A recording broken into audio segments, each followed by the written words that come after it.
Mr. Memani, members of the jury, and all the captains of industry and some of the finest entrepreneurs collected here, I wish you all a very good evening. I would like to start from where the panel ended. The panel ended on a couple of things. One thing which I really marked from the panel was about mindset. And I would like to begin with that and quote one of my favorite quotes from Honorable Prime Minister Shri Narendra Modi ji's vision. He always tells us, mind is never a problem. Mindset is. Mind is never a problem. Mindset is. If we change the mindset, we can achieve really big things. If we have a positive, a solution-oriented, a forward-looking mindset, no problem in the world can ever be there in front of us, can remain as a problem. We can solve every problem that we face. So I would like to I took Mr. Memani's permission to take more than 10 minutes, which was there on the schedule. I would like to share what is the India story as we see from within, so that you can also be on the same page as we are seeing. We have a leadership, we have a Prime Minister who is decisive, clear thinker, absolutely forward-looking, very clear in his goals, where he wants the country to be by 2047. He works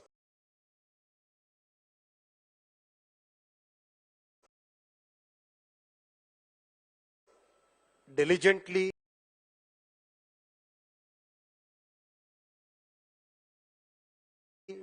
He thinks ahead, and he makes us also do exactly the same thing. He is a very tough boss. You achieve up to here, and he'll say, okay, but why can't you do like this? If you do up to this, and then he'll say no. So now we have started looking at the roof. So things are I would like to say that things are in a very, very different orbit today. And the growth that we see today is a very well thought through economic policy making, very focused execution. I would like to spend a few minutes on that so that we all understand what's the thinking within the government.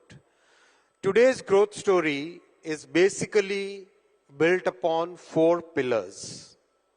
The framework is a framework of 4 pillars. What are those 4 pillars? The first and foremost pillar is significant, serious, focused investment in physical, digital, and social infrastructure.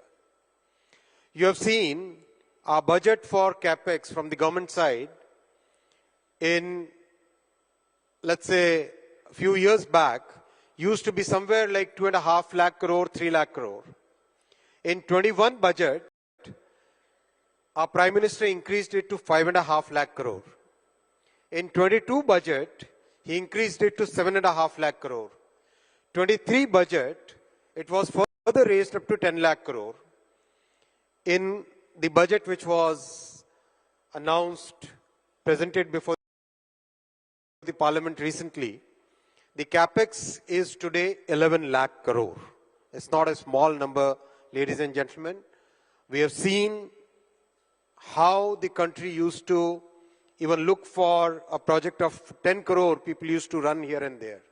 Today, we have a budget of 11 lakh crore for capital investment, and this investment is going into physical, digital, and social infrastructure. I'll give examples of all the 3. Physical infrastructure, you have seen the growth of highways. You have seen how the port sector has made new strides. You have seen how the electricity transmission network has really got modernized. And you have seen how the railway network has got it is getting totally modernized. I'll give a couple of examples from railway, telecom and IT, the three ministries that Prime Minister has made me responsible for. In the railway industry, we are today investing annually in the order of 2.5 lakh crore. Last year's budget was 2,42,000 crore, and we are in the among the last few days of February. We have already achieved 88% of our capex plan for the fiscal FY 23-24. Few years back, 10 years back, this number used to be just about 25,000 crore. Next year's capex plan for railway is 2,52,000 crore. And the way industry and the government and the systems, the way reforms have happened, this looks totally achievable.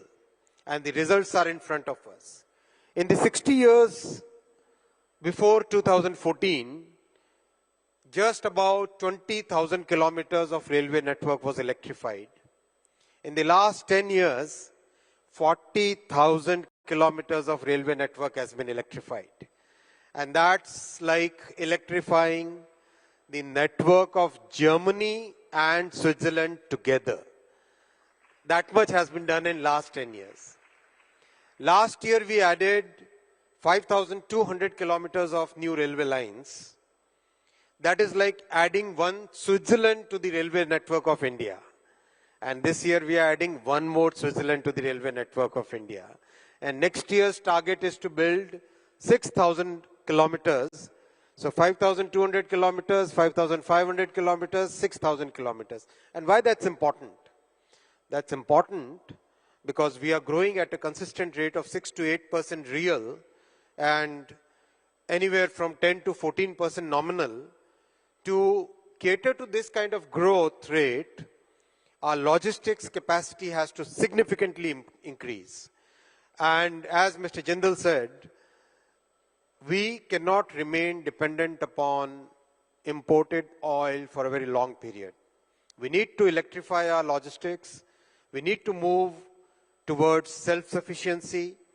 And railway is 60% less expensive 60% less expensive compared to highway and 90% less polluting compared to highway. So any sane policy maker would like to put more investment in railways, create more capacity in railways so that more and more traffic can be shifted. So today we are carrying about 1,600 million ton. This year we'll be doing about 1,600 million ton. And this number was just about 1,000 million ton 10 years back. So it's 50% increase, 60% increase in the last 10 years. And the way and the systematic way in which the bottlenecks are being removed, identifying them, removing them one by one, by 2030 we would be doing 3,000 million tons. That's the pace at which, that's the target at which we are working in a very, very focused way, very methodical way. In terms of digital infrastructure, you've all seen the rollout of 5G. World's fastest 5G rollout has happened in India. Our Prime Minister launched the 5G program in October 22, and here we are, just about 18-20 months from that time. Already we have 430,000 sites radiating 5G signals, and that is like adding the entire, I won't take the names, 2 large continents, 2 rich continents, adding the entire 5G network of these 2 large continents together, and we are more than that. So that's the pace at which we are working. We have already laid about 9 lakh kilometers of optical fiber cables, and in the coming few years, we would be doing another 7 to 8 lakh kilometers of optical fibers, taking optical fiber to every household, every village in the country. That's the pace at which digital infrastructure is being created. Semiconductor, which was a dream for the country for so many years, decades. Our first chip plant, Prime Minister Modi ji signed the agreement in June 23 during his state visit. September 23, the actual ground breaking ceremony, the construction starts, less than 90 days. And the world has noticed it. We can see at least 3 more announcements in the coming weeks, taking us to a totally new level of smart manufacturing, totally new level of high-end manufacturing. I'll come to the second part of the second pillar of this growth story. The second pillar of the growth story is about manufacturing. We all know that the first 4 decades of our economy, of our independence, when the entrepreneurial energy was so huge, that was all got tied up in a myriad of regulations, hundreds and hundreds of rules, hundreds and hundreds of archaic laws, where the entrepreneurial energy was getting killed, it was getting stymied. Then came a period of reforms, but still the manufacturing sector was still tied up in multiple different issues, and it could not really come up. We grew up as a services economy, but manufacturing was still a very small part of it. 2015, Prime Minister Modi ji launched Make in India program. And the Make in India program was aimed at making very focused interventions in manufacturing activities and bring results which can really, as Mr. Jindal said, as one of the panelists said, Mr. Kotak said, how can we be really the top in the world, really the best in the world in some of the selected industries. So that's the focus, and we have seen the results. 10 years ago, electronics manufacturing was minuscule. Today it is $110 billion. Mobile manufacturing was minuscule. Today, already we are crossing about $50 billion of mobile manufacturing. Our exports of mobile is now touching about 12 or 13 billion US. And in coming few years, we should be looking at 3 times this manufacturing and 3 times this export. We used to import 98% of the mobile phones that were used, and today 99.1% of the mobile phones used in India are actually made in India. So that's the result of focus on manufacturing. I know that there are some experts and some economists who say, don't look at low-end manufacturing, just look at services component of manufacturing. I don't agree with that.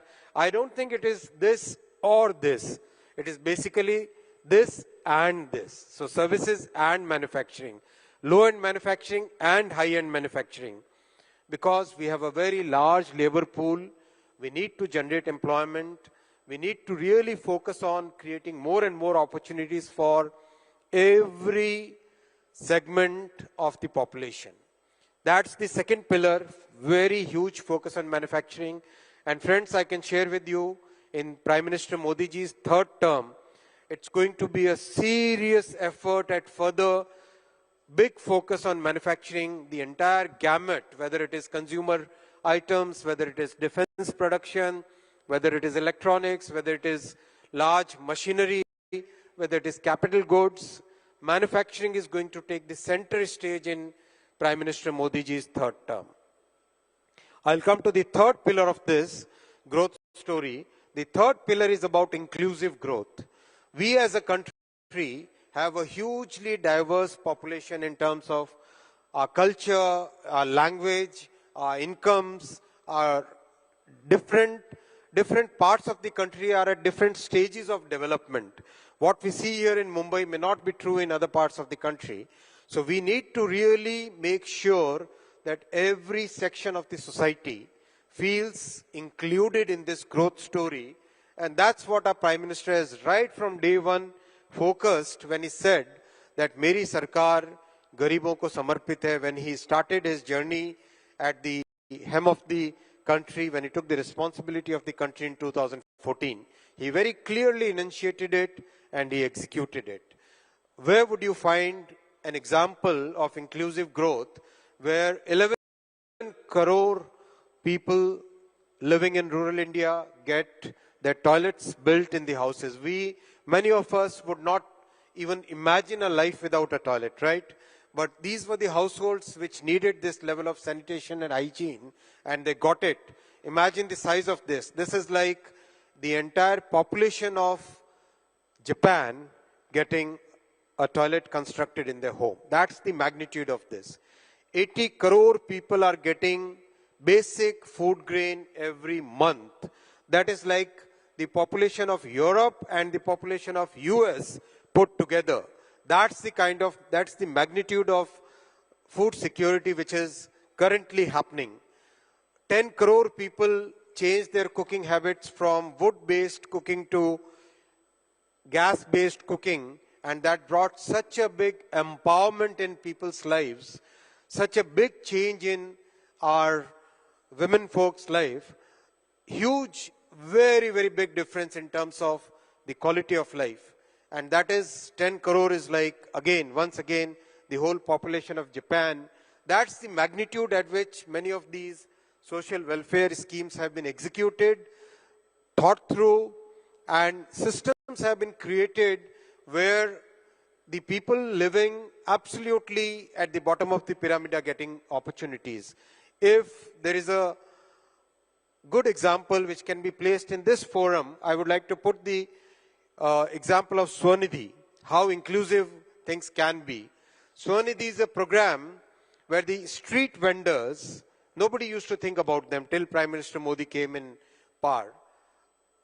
They today get a loan of 10,000 rupees as the first loan without any collateral, without any guarantees being given. That is Modi ji's guarantee for them that their lives can also improve. And that guarantee is today felt by 60 lakh street vendors. I've interacted personally with so many of them. They get first loan of 10,000 rupees. Once that loan is repaid, they become eligible for 20,000 rupees. That is repaid, they become eligible for 50,000 rupees. Imagine a micro entrepreneur who was getting working capital at 60% annualized rate, getting working capital at 12% or 10% or 9% or 7% annualized rate. Imagine the change that happens. That's the change which is right now happening in the country, across the country, at the bottom of the pyramid. And that's the inclusive growth story which today is being noticed by the world, and the results are in front of us. In the last 10 years, 25 crore people have come out of poverty. 25 crore people have come out of poverty. Gone are the days when the leaders used to just give Garibi Hatao ka nara and there was no real work on the ground. This is the leadership which believes in making a big difference in people's lives and focusing, creating programs around that and actually executing those programs. So that's the third pillar of our growth story, inclusive growth. And the fourth pillar, final pillar, is huge amount of simplification. Huge amount of simplification. We have seen the telecom bill, the telecom sector, or sector as modern as telecom, was governed by a law of 1885 vintage. Had that been something else, vintage, it would have been a very costly thing. But a law of 1885 governing today's telecom sector is something which was unbelievable, unthinkable. Our Prime Minister took that challenge, got a brand new 2023 Telecom Act. Same story has repeated in sector after sector. 1,500 archaic laws have been repealed from the statute book. 40,000 compliances which were identified by a group of the industry, they have either been simplified, digitalized, or permanently removed from the statute book. That process of simplification is visible today. We have a totally new framework for new economy. And that process of simplification is going to continue in Prime Minister Modi ji's third term. My request to all of you is to please carry this message to every possible forum that you interact with. This is a growth story which is thought through, which is clearly focused on making our country a developed nation by 2047. This is the foundation that Prime Minister Modi ji is building for a very robust, sustainable growth story. And if you have to take one final takeaway from whatever I'm saying, please take note with 95% confidence interval.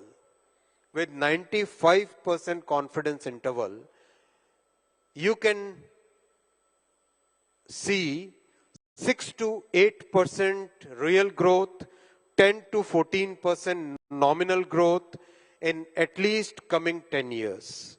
6 to 8% real growth, 10 to 14% nominal growth. So please plan your business plans, please make your strategic plans, please mold your capex plans according to this parameter, because if you don't do it, if you fail to take note of this, you will be missing out from this growth.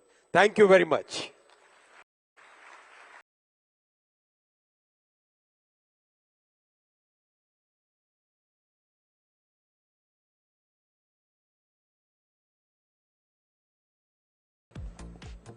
Thank you so much, Sri Vaishnav. It's always a privilege to hear you speak. And with that, sir, I know you walked off stage, but I'm going to request you to please grace the stage. Yes, please, please. He's had a long one. This is a brilliant long one, yeah. but a man's got to do what he's got to do, right? But thank you so much. It's just lovely to have you here. It's wonderful to hear you speak. I'm going to request you to please remain on stage. And with that, I'd also request Mr. Rajiv Memani and our jury chair, former chairman, ICICI Bank, and chairman, Jio Financial Services, Mr. K.V. Kamath. Sir, it's wonderful to have you here. I did my first show and Mr. Kamath was there, and I can't tell you how kind and wonderful he was to me. The privilege. And I've been a fan ever since, so good evening, sir. Yes, quite the urban legend. Please give these gentlemen a very warm round of applause. They're going to be having their work cut out for them. Ladies and gentlemen, we now have our very first award for this evening, and it is a very special award. It is for an entrepreneur handpicked by our esteemed jury for his extraordinary contribution to his organization and the nation. And this is the Special Jury Award. And with that, I would like to now invite on stage our jury member, Mr. Sanjiv Bajaj, to please grace the stage and read out the citation for this award and announce the winner.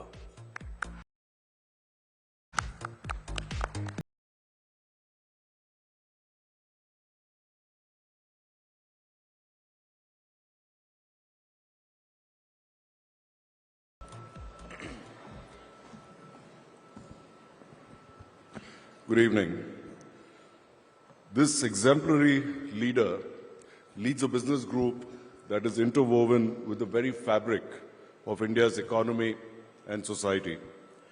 He is the torchbearer of a towering legacy of entrepreneurship, philanthropy, and compassionate capitalism that goes back more than 150 years.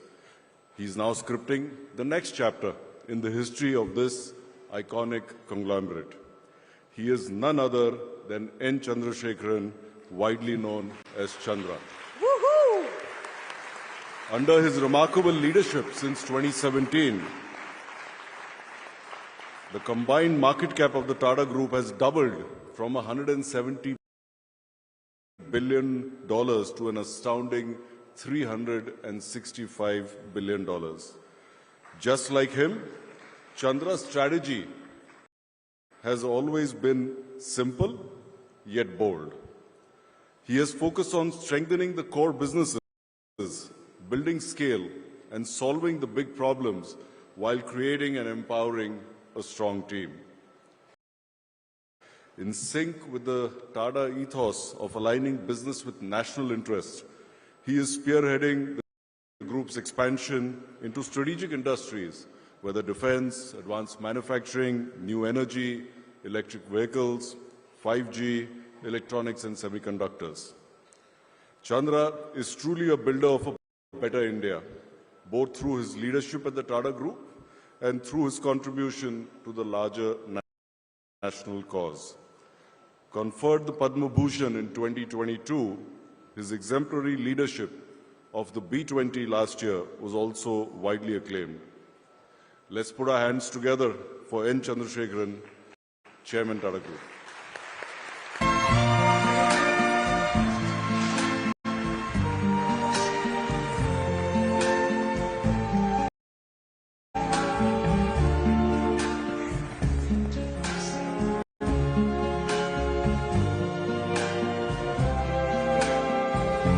Congratulations, sir. Congratulations, sir. We're going to request you to please say a few words. Huge round of applause, please.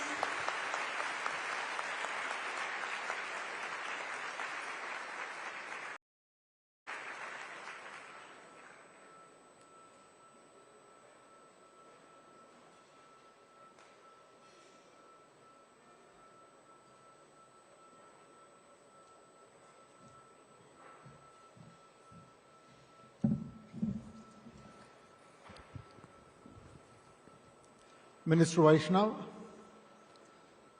Rajiv, Mr. Kamath, Sanjiv, members of the jury, friends, ladies and gentlemen. I'm truly honored to receive this special jury award on this wonderful platform. Let me first thank Ernst & Young and the jury for considering me worthy for this special award. I would also take this opportunity to thank all my colleagues in Tata Sons and the Tata operating companies who are partnering in driving an enormous transformation in the group and in their individual companies. Rajiv today asked me to speak and share my thoughts on the global economy as well as Indian economy. I don't want to take too much time, but I do want to make a few points. First, let me start by saying that the global geopolitical structure is shifting. The role of US and India and US and China is changing, and India is finding its place in the global architecture. Geopolitics combined with the supply chain resilience is clearly placing opportunity at the hand of India to lead in many, many places. While the global economy is definitely looking better than a year ago, definitely in terms of the growth stabilizing around the same 2.7%, and the inflation significantly dropping from 4.2% last year to around 2.8% projected for 24. Still, India is the bright spot. For the fourth year in a row, we will be the fastest growing economy of any size. All indicators, whether it is car sales, whether it is power demand, whether is tax collections, steel consumption, domestic consumption, are clearly indicating a very, very sound economic activity. I do want to touch upon 2 points just to support the minister's remarks, especially on manufacturing. There are clearly 3 major trends that is shaping this decade: AI, supply chain, and energy transition. In all these 3 trends, India has the opportunity and extremely well placed to be a global leader. On AI, we produce about 2.2 million STEM graduates every year, which is 1/3 of the global talent that is required for artificial intelligence. If we can only leverage that, the adoption of AI will add an estimated 1.2 to 1.5 trillion to the GDP during the course of the next 7 years. On supply chain and manufacturing, there is absolutely no doubt that the manufacturing industry as a whole is transforming globally towards advanced manufacturing, tech manufacturing, in whichever way you want to call it. India's high value added exports last year was about 45% of the non-oil exports. This number used to be 20% pre-pandemic. Electronics exports is about 8%, which used to be around 2% pre-pandemic. So clearly, this trend is going to continue, and it is going to be adding a significant amount of growth. Whether it is batteries, whether it is semiconductors, or the mobile infrastructure equipment company that we are building, in all these areas, we see creation of a complete set of new ecosystems which will create a vibrant MSME sector which is not existing today. All of this is going to create tremendous opportunity of growth and job creation in the country. Those are the remarks that I thought I will highlight in support of Minister's remarks. I definitely want to thank the government for very proactive policies to promote all these sectors and especially capture the unique opportunity the world presents because of the geopolitics that exists today. Once again, I want to thank the jury and Ernst & Young for this great honor, and thank you all for listening. Ladies and gentlemen, Mr. Natarajan Chandrasekaran, winner of the Special Jury Award. Thank you so much, sir. Congratulations. It's been a real privilege hearing you speak. Thank you so much. Our next award, ladies and gentlemen, is a big one. An award for a legend among entrepreneurs. Our award is for a person whose contribution to his industry and indeed the nation goes way beyond just a single year or even a decade.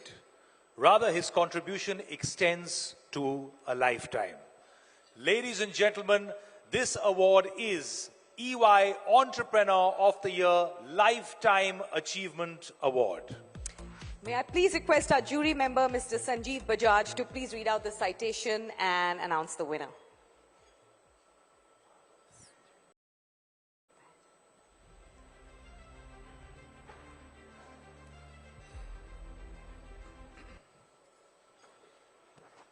The winner, Mr. Venu Srinivasan. is the doyen of India's two-wheeler industry and the man who first brought total quality management into Indian manufacturing. Through his strategy of diversification, technology transformation, and nurturing long-term tie-ups with global majors, his company, TVS Motor, has become the third largest two-wheeler manufacturer in India and one of the first to foray into e-mobility in India. You can also see competitors work together and can congratulate each other. A torchbearer of Make in India, his other companies, including Sundaram Clayton, are global leaders in automotive components. Under his leadership of over 2 decades, the group has grown to 30,000 crore in revenue with a global footprint and won several industry and international awards. Beyond the boardroom, he has profoundly impacted lives in over 2,500 villages through a trust he established. His commitment to improving society has ensured that Sri Ratan Tata persuaded him to become the vice chairperson of the Tata Trusts. A recipient of the prestigious Padma Shri and Padma Bhushan, he has made indelible contributions to the country's economic and social infrastructure. Ladies and gentlemen, may I request a big round of applause for Sri Venu Srinivasan, Chairman Emeritus of TVS Motor Company. Thank you so much, Mr. Bajaj. But before we invite Mr. Srinivasan to stage to receive his award and say a few words, we have a small film paying tribute to his career. Take a look. Before taking over the reins at his family's two-wheeler business, Venu Srinivasan learnt about automobiles in an unconventional way. When I finished my matriculation, I worked as a mechanic assistant. And that taught me dignity of labor. And then I finished my MBA. And I joined the business, normal, simple project manager. And within a year, my father passed on. I was pushed into the chief executive position. That was a very tough time. But Venu Srinivasan had to find his own route to take TVS Motor to the next level. In 93, 2 great mentors came into the company. We did a major turnaround. The whole company got involved. We were able to bring out constantly new products. And by about 2003, we had built a TQM company. And then we decided to part ways with Suzuki a few years later. With a lot of skepticism, we launched products. Some of those products faded away. Then we launched other products. But from 2010, we started becoming a global company. We came to a point that we could partner with BMW. Today, we are the world's 4th largest two-wheeler company. Venu took a hold of TVS Motor and actually shook it from its boots. Today, TVS Motor has 5 manufacturing facilities and serves 57 million customers in more than 80 countries. Venu Srinivasan sees an even brighter road ahead, with the next generation taking over. Our goal ultimately would be to be the most sought after company by customers. It's people who build companies, not products. Ladies and gentlemen, the EY Entrepreneur of the Year, Lifetime Achievement Award winner, Padma Bhushan, Mr. Venu Srinivasan. There you have it, ladies and gentlemen. And with that, I'd like to invite Mr.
Good evening, ladies and gentlemen.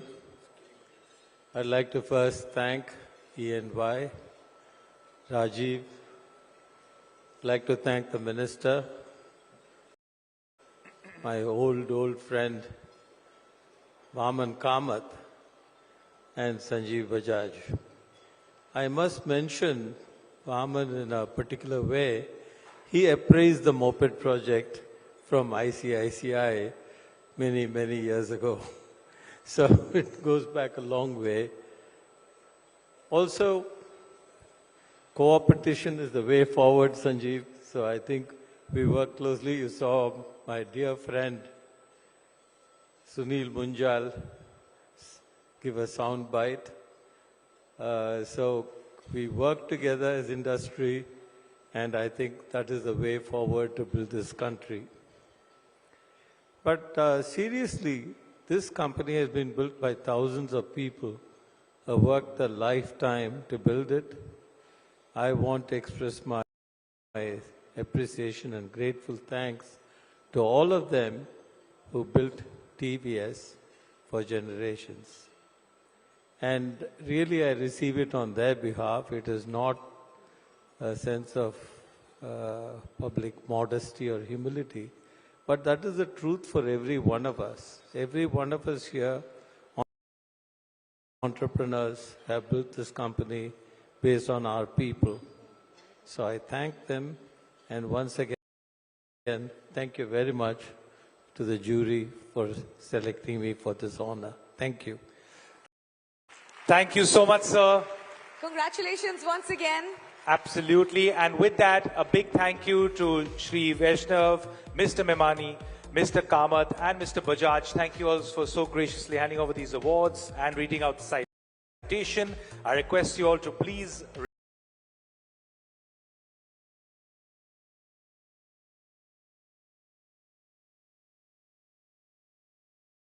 now, ladies and gentlemen, let's get to what we call the main event. Let's introduce you to our finalists themselves.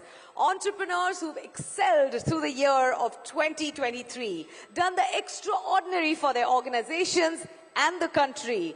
Let's take a look at the journeys and careers of these entrepreneurs who truly are the builders of a better India. Ladies and gentlemen, the stories of our finalists in film.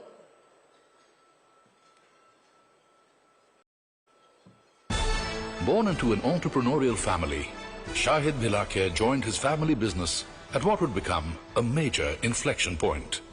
This was a time when the family was exploring. When we looked at medtech, India was not there. We identified that this is where we want to be. We started our journey in 2007 with the formation of Merit.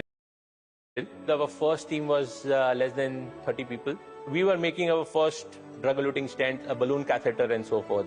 The first time we went to market, it was with almost 120 units. It is a tiny product, but when you see an artery being opened, when the first patient is treated, the sense of joy that you feel is incredible.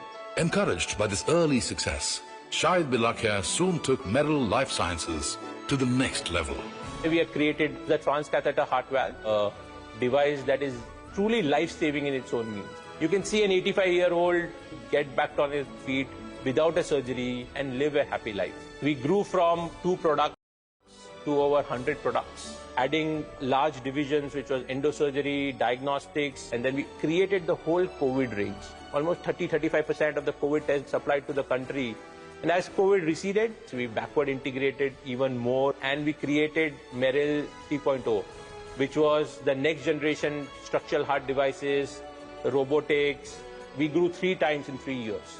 Shahid's contribution to cardiology has been immense.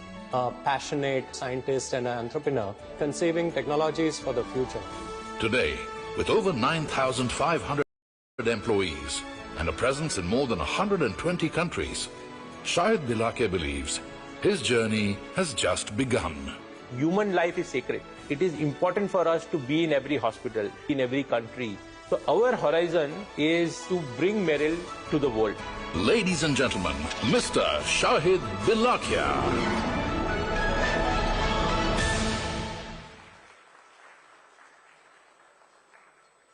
With an engineering degree from IIT Kharagpur and an MBA from Southern Cross University, Australia, Prabdas decided he wanted to serve his country. The aspiration is to serve country through the administrative service. I was involved in urban development. Lastly, I was in the Ministry of Petroleum as Joint Secretary. However, Prabdas's career suddenly took a different turn. Mr. Alan Mittal was looking for an opportunity in India. HPCL that time was looking for a partner. I was chosen to lead that organization called HMEL. And we were given a job to build a refinery in Bhatinda. We have to develop everything from scratch. I knew exactly who can really deliver. We produced nearly 9 million tons of petroleum products. We also took up then a major project of petrochemicals. Our purpose of reducing the import has really succeeded. Things which he has brought to the table, no other person would have been able to do it. Today, with around 2,000 people, with a refining capacity of 11.3 million metric tons per annum, and being the second largest producer of polymers in India, HMEL and Prabdas are poised for greater times ahead. We are going to get country self-reliant in this polymer business. Ladies and gentlemen, Mr. Prabdas.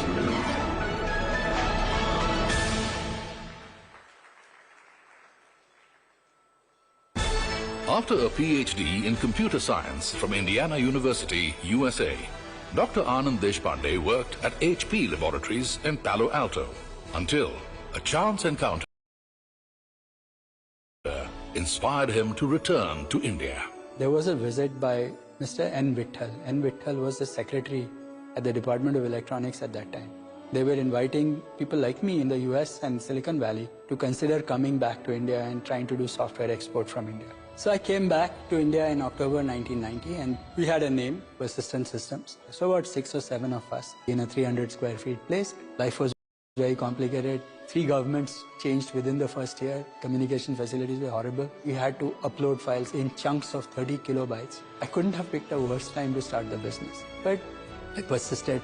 Then, a meeting with a friend gave Dr. Anand Deshpande his big breakthrough. One of my friends from Indiana University, she was now working at Microsoft. And she just said that there is a piece of project that nobody wants to do. So I said, I'll do it. For a small company like us, to tell customers that Microsoft also works with us was a huge, huge thing. We had to differentiate ourselves. We focused on what we call outsourced product development.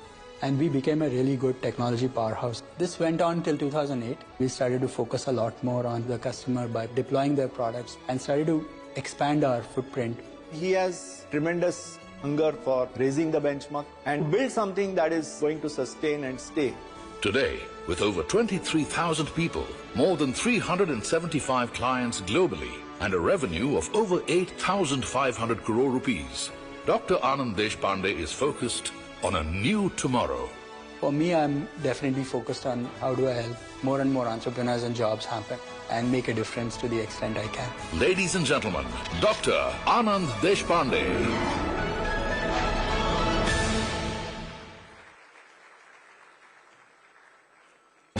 Born in the small town of Muktsar in Punjab, Dipinder Goyal was not very good at his studies, and not much was expected of him. I used to be the bottom of my class, and a teacher gave me all the answers. I came third in class. I got a lot of love from everyone, and I made it to IIT somehow. I never had a fascination towards getting a great job. I think that's why I started a food ordering website. It didn't work. When his first startup did not quite work out, Dipinder Goyal joined a consulting firm, where he acquired the knowledge and the experience to do his next startup right. At the office, there was no menus available online. We used to pick up menu cards, scan them, put them online. Just in the spirit of service, nothing else. It was called foodebay.com. Once somebody saw a restaurant advertising on Foodebay, we got a couple more inbound calls. This became a job. So we said, let's change the brand name. So when we started Zomato, the classifieds part of the product first, India had for the first time seen a restaurant rating platform which was not biased. And VC suddenly got excited about food delivery as a space. We were always chasing until about 2020. Now we do a bit over 2 million food orders per day. and then the Blinkit deal happened. Amazing growth after that. His ability to be audacious, that's the outstanding trait that he has. Today, with 5,000 people and services to over 800 places across India, Zomato is now a household name to be reckoned with. We're just scratching the surface right now. I want Zomato to create a legacy. Ladies and gentlemen, Mr. Deepinder Goyal.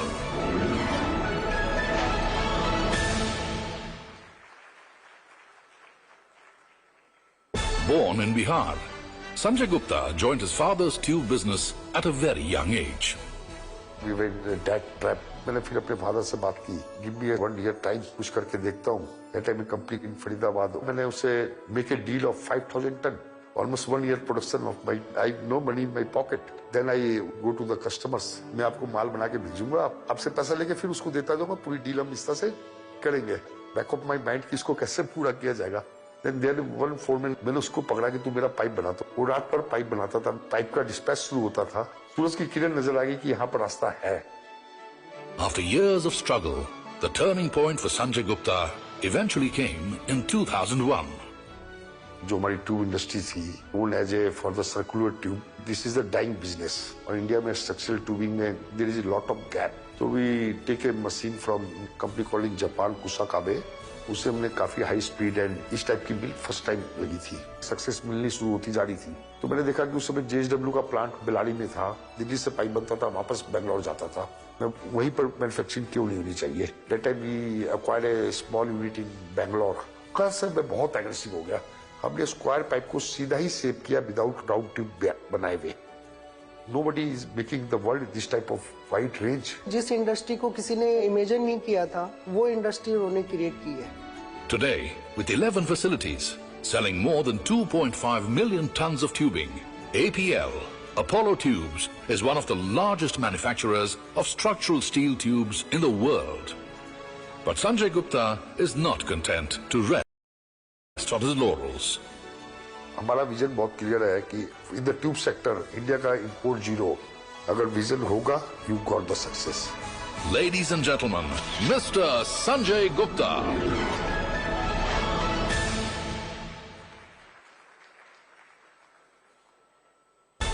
A few years ago, ICICI Bank put in place a set of strong frameworks, philosophies and cultures to help the bank consolidate and grow. So our fundamental frameworks are around risk and governance. It's not only for the bank, but ensuring that none of our products gives a risk to our customer. This is like products which you can give to your brother or sister. Keeping the customer at the heart of it, what we called as customer 360, we have to ensure that the organization structure is aligned to 360. So then we started re-architecting ourselves. One bank, one team. Each one of us at the bank have a defined role, taking the entire bank to the customer. All of this has taken the bank to the next orbit. Our card ensures that we get an audience with almost every customer. Fair to customer, fair to bank. Customers are starting to get that confidence that the bank will be selling to them products only which are, in their best interest. Every aspect of the society considers ICICI as a trusted brand. I, as we keep saying in ICICI, it stands for integrity. Today, thanks to this leadership, the bank's net profit has grown from 6,777 crore rupees in FY 2018 to 31,896 crore rupees in FY 2023. And the bank will continue to put its best efforts to serve all its stakeholders in the years to come. For us, nation building is all about economic growth. And we will try to support it as a business. The biggest opportunity is one of inclusion. It will propel our economy to a completely different height. Ladies and gentlemen, Team ICICI Bank.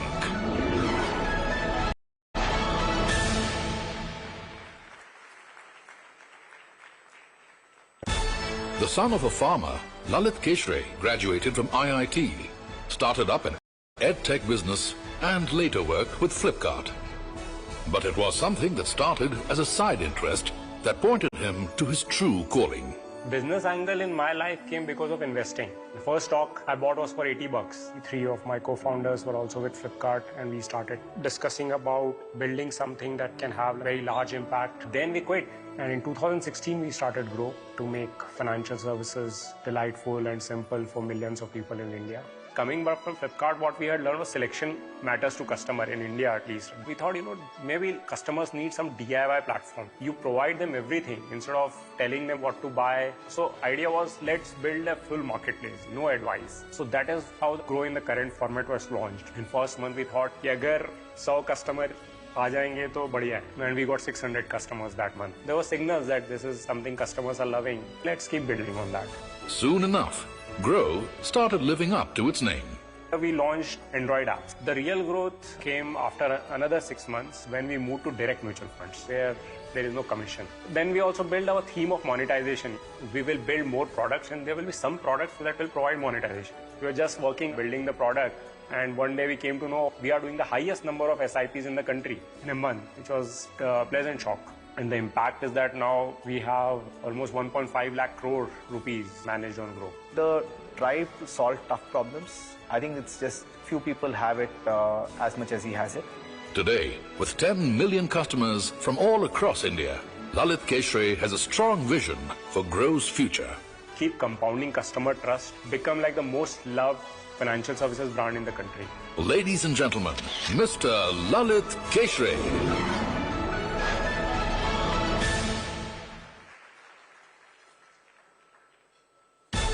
A second-generation entrepreneur, Rafiq Malik was thrust into his father's modest shoe business at a very early age. At the age of 16, my father made me start working at the Malia. Eventually, I was promoted to a salesman. I learned a lot, but I still wanted to do things differently. That is why in 1969, he allowed me to open my own stall. I decided that I'm going to have no glass showcases. If a customer can't touch the product, how is he going to get delight from it? I needed to air condition the store. My father refused, saying, I will never let a customer push the door, so automatic door was created in that store. Not content to rest on the laurels of his father's business, Rafiq Malik was constantly looking to innovate and grow metro brands even further. Around 2000, we were at about 30 stores. Once the Indian economy opened up, retail suddenly became a very glamorous business. I decided I'm going to bring in an outside investor. My son-in-law knew Mr. Rakesh Jhunjhunwala.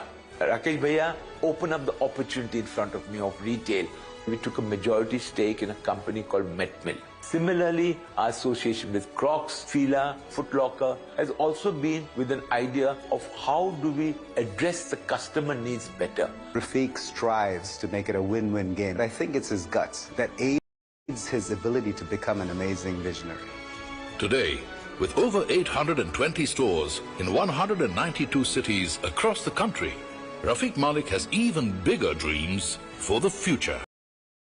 To really become the largest and best aspirational footwear and accessory retailer in India. Ladies and gentlemen, Mr. Rafiq Malik.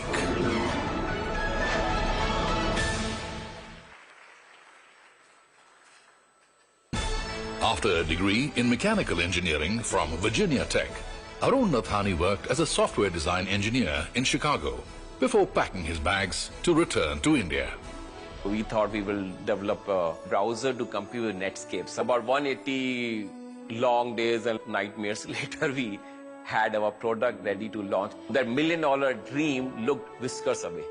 Then came an important pivot.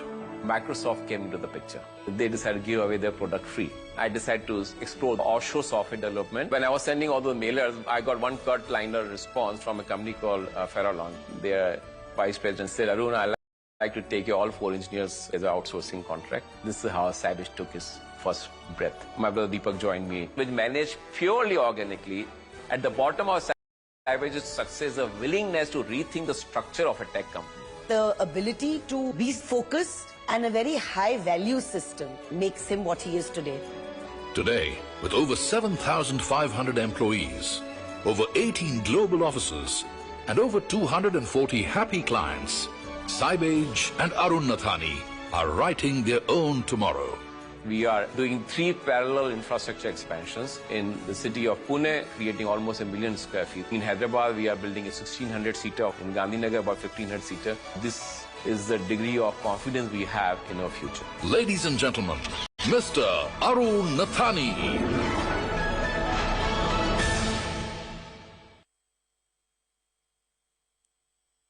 Born into different circumstances, Alak Pandey and Pratik Maheshwari were eventually drawn to a common destiny. घर की financial condition इतनी अच्छी नहीं है mechanical engineering मैंने लिया drop out हो गया 2014 से मेरी स्टार्टअप जर्नी स्टार्ट हुई that's how I started pen pencil तो मुझे एक जगह काम मिला डाउट सॉल्व करने स्टार्ट किए फिजिक्स के खूब मेहनत की और मैंने कहा मैं यूट्यूब पे पढ़ाता हूँ 2020 में मैंने प्रतीक भाई को कॉल किया ऐसा कुछ बनाना है बच्चों के लिए कोर्स प्राइस मुझे कम रखनी है I told him the students है उनकी expectation you will bring the most affordable course try 999 pricing उस मोमेंट मिल गया मुझे सही partner Even Alak Pandey and Pratik Maheshwari could never have guessed at Physics Wala's meteoric success.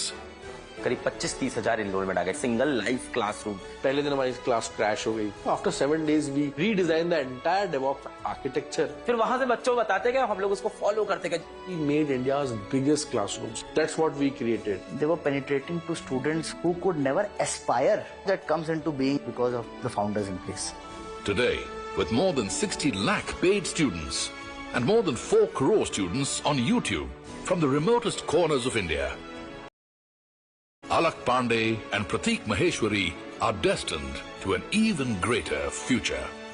We want to solve the problem of skilling. मुझे 10,000 की job देनी है एक बच्चे को. Ladies and gentlemen, Mr. Alak Pandey and Mr. Pratik Maheshwari.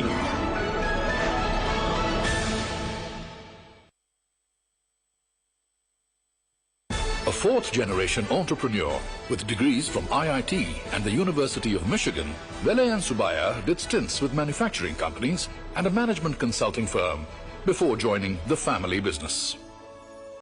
The family asked me if I would go and run the financial services company. I didn't know how to spell financial services at the time. The company had actually been through a lot of turmoil. And so what I began to do at that stage, think specifically about how we expanded our ROA. And then we began to push this whole customer experience point. So one of the things I did was actually get into one of our customers' trucks, got in Delhi and got off in Mumbai 3 days later. Being with them, eating where they eat, it opens them up in a very different way. And then getting a lot of our teams to understand that context in that way really helped us. So a lot of the cultural change I've tried to create is around how do we unleash the energy that the organization has and how do we focus it on one thing. And then I began to push a lot more technology. So we broke down the country into 65,000 micro markets. And we actually developed risk-based pricing models into each of those micro markets. 2 to 3 years into the journey, we were on the right path. Encouraged by Velayan Subaya's success at Cholamandalam, his family asked him to take on other challenges. The family asked if I would move to the manufacturing part, which was tube investments. Revenue growth had dropped to single digit. And then we set in place these 4 financial metrics. We basically said that we would take PBT to sales from 4.7% to double digit within 3 years. Crazy targets to set. And what was amazing is revenue growth, we hit it in the first year itself. So that started creating more belief. And we said, why not more? But what we realized very quickly is that the core business could only deliver so much. And so we came up with this approach we would acquire.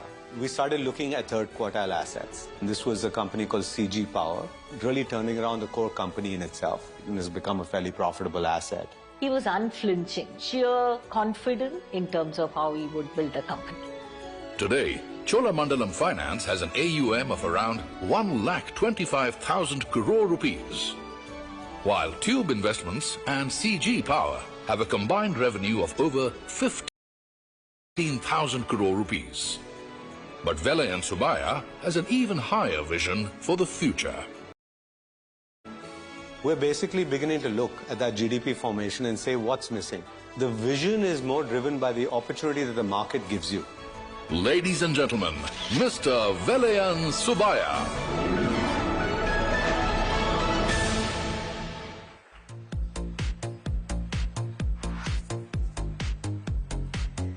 Wow, those were our finalists, Cyrus. Amazing. Such incredible, truly amazing and inspiring stories. Now together these finalists have combined revenues, many of over rupees 14 lakh crore. market cap of over rupees 42 lakh crores and employ over 12 lakh 50,000 people worldwide. Just think about it.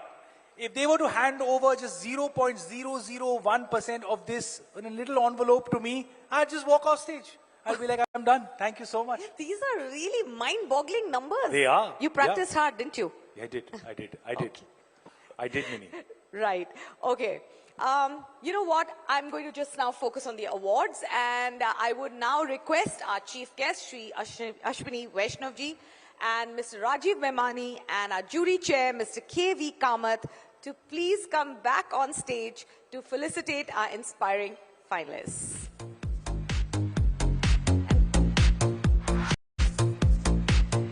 And with all this walking up and down, sir, I'm sure all you three wonderful gentlemen have finished your 10,000 steps for the day. All right, ladies and gentlemen, a big round of applause for these gentlemen who are standing here and doing the honors for all our finalists. And let's go. So for 25 years, the EY Entrepreneur of the Year Award has established itself as the preeminent award that every Indian entrepreneur covets. Being selected as part of this elite group is in itself a huge honor.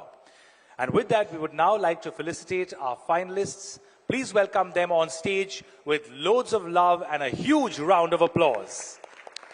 We will start with Mr. Shahid Bilakia, Micro Life Sciences, Merrill. Please welcome him on stage.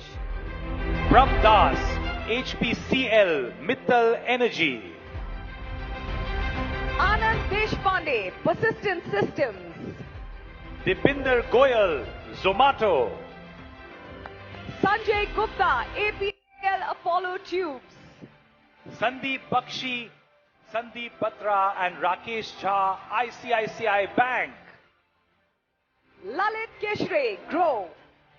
Rafiq A. Malik, Metro Brands. Make some noise. Yep. Arun Nathani, Cybit Software. Alak Pandey and Pradeep Maheshwari, Physics Wala.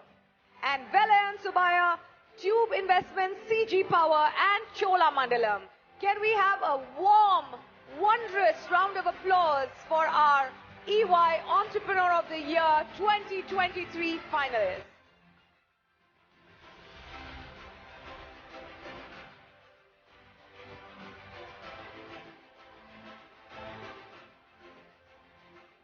This is a very special moment, and I request all of you to kindly pose for a photograph. And while we do that, your trophies are going to miraculously teleport to your table.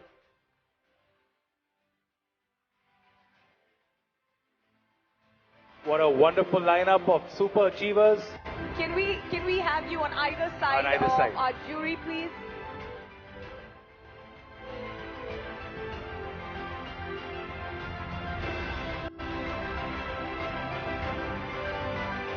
Great.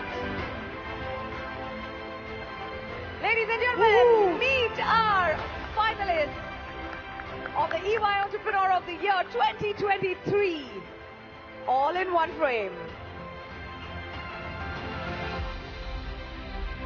Thank you so much. Thank you so much, gentlemen. And you can now take your seats. And before we proceed with the category awards, I would also like to let all of you know that after this event, we have a fabulous soiree in the foyer outside, so please do stay on for that. And now we have our first category of awards for this evening. Yes, Minnie, we do. But first, before we start with this category of awards, we would like to thank our wonderful program sponsors, IDFC First Bank. Ladies and gentlemen, please give them a thunderous round of applause. Thank you. And thank you, Cyrus. Thank you. Ladies and gentlemen, we are moving on to our first category award for the evening. This category recognizes and rewards individuals who have made our brave new world possible. And this category is Startup.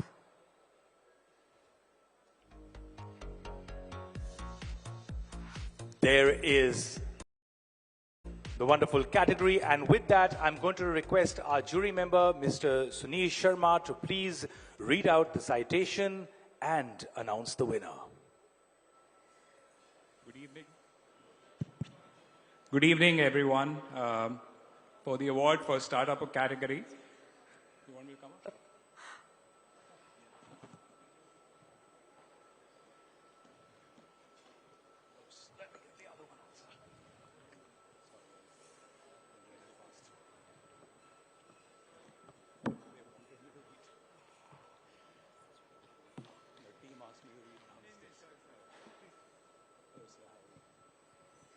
Good evening, everyone.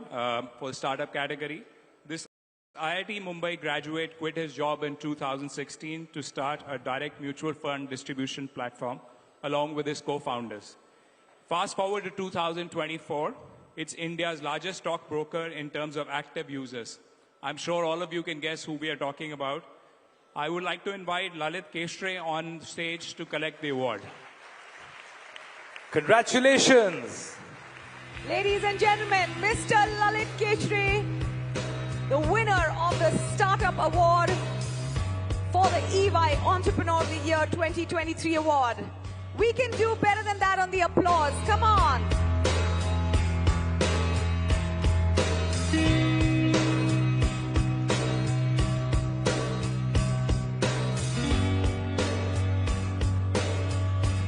Congratulations, Mr. Keshre. This is wonderful, a wonderful, wonderful achievement indeed. And next, we are... Thank you so much. Thanks to Minister Sir, the jury, ENY. I would also want to say that, this award is for me, but I think I'm just the face of the company. The entire work is done by the team. So this is for them. Thank you so much. Congratulations, Mr. Keshre.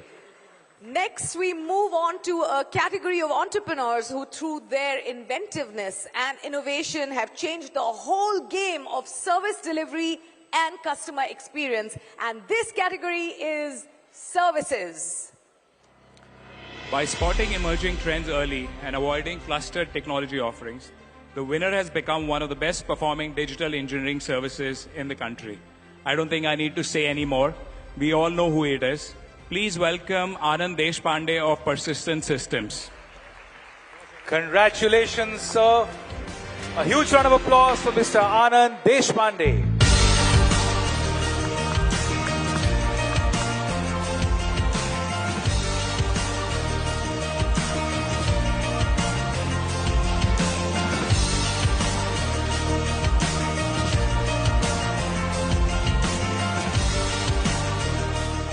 Really honored to be here, and thank you, the jury, EY, for gracing me with this award. I'd like to thank the executive team, Sandeep Kalra, all the engineering team, and everyone who works at Persistent now and over the years. Their contribution has made this possible. I'd like to thank my family members for their support. Thank you very much. It's an honor to be here. Congratulations, Mr. Deshpande, for winning the Services Award for EY Entrepreneur of the Year this year. Yes, sir. Congratulations once again. And thank you so much, Mr. Sunil Sharma, for so graciously doing such a wonderful job and reading out all the winners and citations. Thank you, sir. You know what, Cyrus? I just love the next category, right? The next category is consumer products and retail. Ooh, nice. And with that, without further ado, I request our jury member, Mr. Gaurav Frehan, to please grace the stage and read out the citation and, of course, announce the winner. Round of applause, please.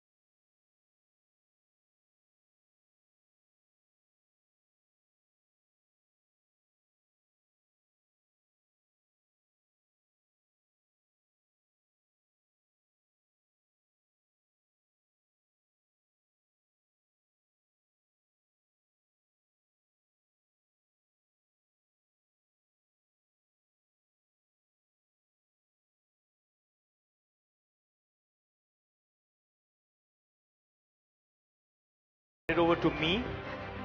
It was I'm politely glad. switched off. I'm glad it stays Did I with talk him, too sir. much? Yes, sir. The Yes. citation. We all know how hard it is to build consumer brands in this country. The only thing I can say is, companies aspire to give banking services to every Indian. They make cars for every Indian. Well, this entrepreneur, who started at the age of 13, makes shoes for every Indian. I guess you all know who it is. Please welcome Rafiq A. Malik, Chairman, Metro Brands. Ladies and gentlemen, Mr. Rafiq Malik, Consumer Products and Retail winner. His market cap recently reached 30,000 crores, and it keeps going up. Wish him all the best. Congratulations, sir, once again on this wonderful and well-deserved award.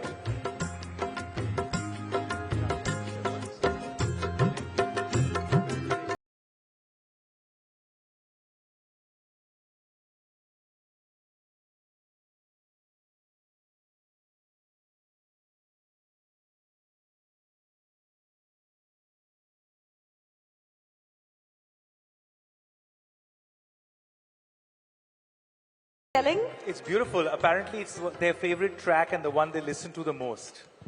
Isn't That tells us a lot about Mr. Malik, Shairana Andaz and all that.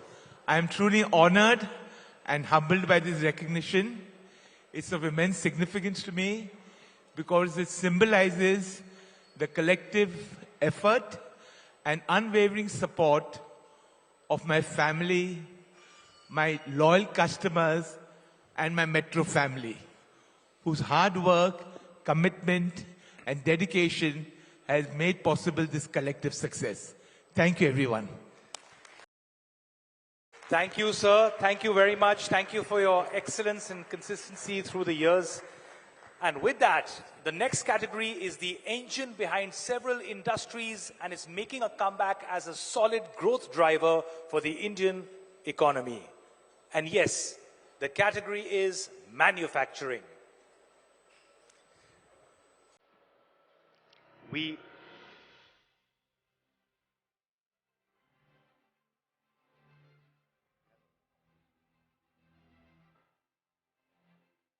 The winner in this category is Mr. Sanjay Gupta. A round of applause, please. Mr. Sanjay Gupta unfortunately could not make it here today, but a big congratulations to him on winning this wonderful and well-deserving award. Ladies and gentlemen, to present our next set of awards, may I call upon our jury member, Mr. Dilip Sangvi, to please come up on stage. And our next category of awards is Life Sciences and Healthcare.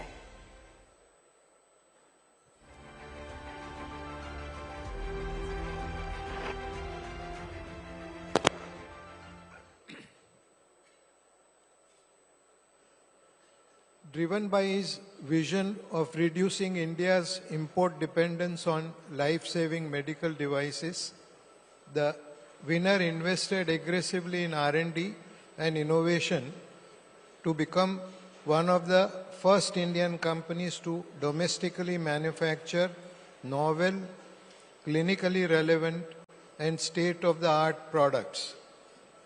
Today, this company offers the widest range of medical solutions in the form of vascular intervention devices, orthopedic implants, robotic endosurgery, and ENT products, and in vitro diagnostic, making it the largest medical devices company in India. Having attained market leadership in India, he is now competing with global giants in 100+ countries, including the US and other regulated markets. In the last 2 years, he's not only grown by compounded growth of 55% in revenue, reaching rupees 2,300 crore in 23, but also recorded industry-leading EBITDA margin of 35%. Ladies and gentlemen, may we have the winner on the stage, Mr. Shahid Bilakia of Micro Life Sciences.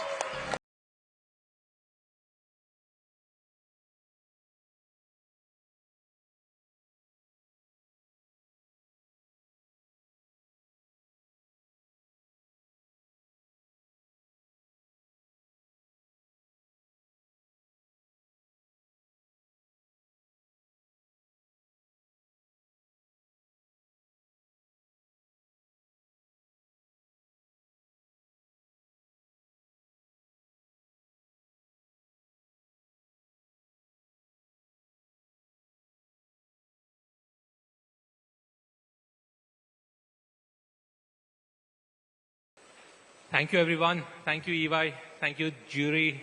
It is wonderful to be here. As everyone said here before, an entrepreneur's journey cannot be fulfilled without his team, without his family, and without his customers. For us, patients are sacred. It is very important to treat every possible patient in our country and take our opportunity, take our talent to the world. I really thank you, everyone, especially everyone up here, to give us this opportunity, and thank you so much. Congratulations, Mr. Velakia. This is wonderful, wonderful for you. Ladies and gentlemen, we now move on to our next category. We're going to look at the next category as someone who combines entrepreneurial vision with professional excellence. We're talking about the Entrepreneurial CEO of the Year. That is correct. And with that, may I request our jury member, Mr. Dilip Sangvi, to please grace the stage and read out the citation and announce the winner. Sir, over to you. You have graced the stage. Taking over when the financial institution is under enormous regulatory scrutiny can test the strongest among the leadership.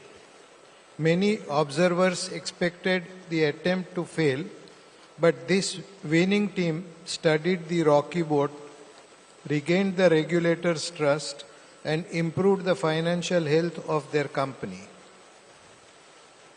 Their efforts are reflected in the five-fold growth in the net profit from FY18 to FY23.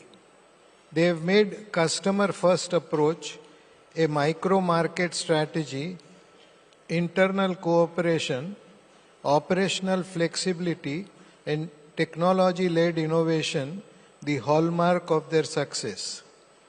They have created immense shareholder value, evident from 3.5 times growth in market capitalization, which today stands at almost 7.4 lakh crores. With a belief in doing the right thing and by embracing the one bank, one team philosophy, they have shown that a culture of purpose and teamwork can achieve. Ladies and gentlemen, please join hands for Team ICICI Bank. Please welcome them on the stage.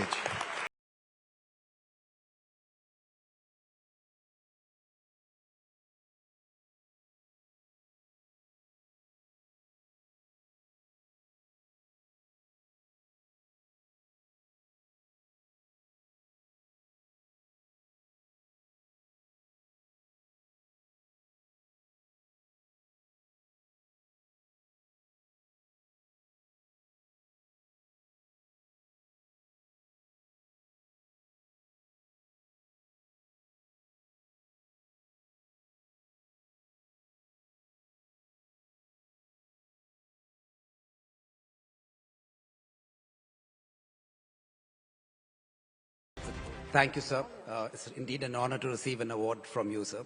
A truly humbling experience to receive an award from such an eminent jury and such an eminent audience. I, on behalf of 140,000 ICICI employees, accept this award. I think we're thankful to our employees, our customers who trust us, and our predecessors over the last 70 years who have helped build this institution. We are also conscious of the fact that every award increases our responsibility towards the society at large. So thank you so much, sir. Thank you so much. Congratulations once again, Team ICICI. And thank you so much, Mr. Sangvi, for graciously reading out all these citations for us. Thank you so much. Thank you so much, sir. And with that, I'd like to invite our jury member, Mr. Sajjan Jindal, to please come up on stage to read out the next set of citations. Thank you, sir. Shri Vaishnav and of course Mr. Memani, I request you both to please continue staying on stage along with Mr. Kamath. They have to finish their 10,000 steps, right? Yes. Standing time. We move on to our next category, ladies and gentlemen. But how are you all doing? Is everyone doing good? Are we having a good time? We need more noise than that. Is everyone having a lovely evening? Great. Mini, the question to ask is, how was the food? because this is that post-meal, like, relaxed slumber. Yeah. All right, the sugar spiking. Absolutely. But our next few categories need all the energy and love that you all have. So let's get into it. Absolutely. The next category we're talking about is one that showcases the real mettle of a leader. And that category is business transformation. So ladies and gentlemen, for business transformation, the idea that an entrepreneur must always be willing to pivot strategies and adjust sales resonates well for this IIT graduate. He started with a digital listing service platform and today spearheads the leading delivery service tech platform in the country. He has not only led his company to become India's first unicorn to go public, but has also turned it around to deliver rupees 138 crores in profits and a market cap of 1.3 lakh crore. His company supports the growth of 254,000 restaurant partners, empowering 419,000 gig workers and transacting over 225 million customers annually. His is a brand that resonates not just in urban India, but also with Bharat. And he continues to evolve and transform through quick commerce. Not much to guess.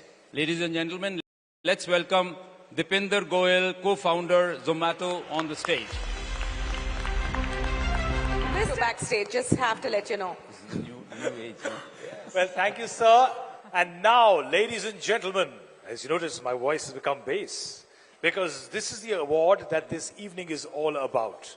The award that will create a well-deserved instant of immortal recognition for one special entrepreneur. An entrepreneur who will not just walk away with the biggest award of the evening, but will also represent India at the World Entrepreneur of the Year Awards, to be held in Monte Carlo in June this year. I will personally be packing myself into their hand luggage so they don't go alone. But check your pulses, hold on to your breath while we reveal the winner of the EY Entrepreneur of the Year 2023. Now, to put us all out of suspense, I request Mr. Jindal to read out the citation and announce the winner of the evening of the EY Entrepreneur of the Year Award. Here goes, ladies and gentlemen. So, ladies and gentlemen, this is the final award of the evening, the EOY winner 2023. The winner embodies transformation, seizing opportunities with integrity and conviction.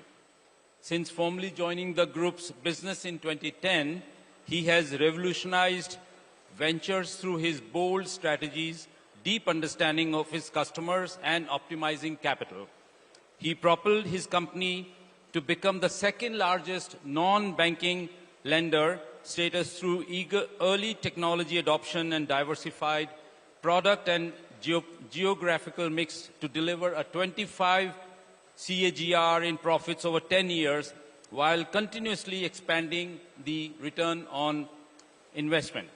Next, he revitalized another group company through organic growth of existing business, VC-type incubation of new ventures, which compounded revenues and profits by more than 45% and 60% respectively over a 4-year period. His astute acquisition strategy delivered significant returns, including the biggest one delivering 47 times in shareholder value. At an aggregate level, his group companies have given a 4 times returns to shareholders in just 3 years. With a market cap of nearly 2.5 lakh crores today, now focused on the Make in India story, he is venturing into EVs, outsourced semiconductor assembly and testing, medical consumables, and contract development and manufacturing. Ladies and gentlemen, the EY Entrepreneur of the Year 2023 winner is none other than Mr. Valayan Subbiah of Cholamandalam Finance and Tube Investment. Congratulations, sir! Mr. Valayan Subbiah, ladies and gentlemen, the EY Entrepreneur of the Year 2023. Let's hear it for it. Come on, give it up.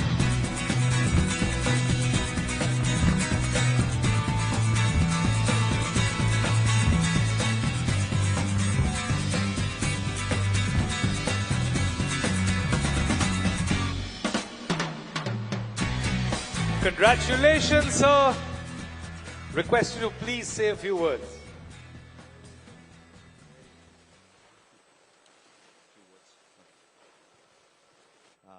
Namaskaram, and thank you so much for this award. Thank you, Honorable Minister Vaishnav. Thank you to the eminent jury for this vote of confidence. Thank you, Rajiv. An award that has been developed and kind of integrally kind of supported by my family, both my family at home and my family. Right? And in my case, the grace of my Guru, I bow down to him for the path of seeking that he has set me on. Indian institutions, I think that line has a lot of relevance. Right? We have a tremendous responsibility, a tremendous duty.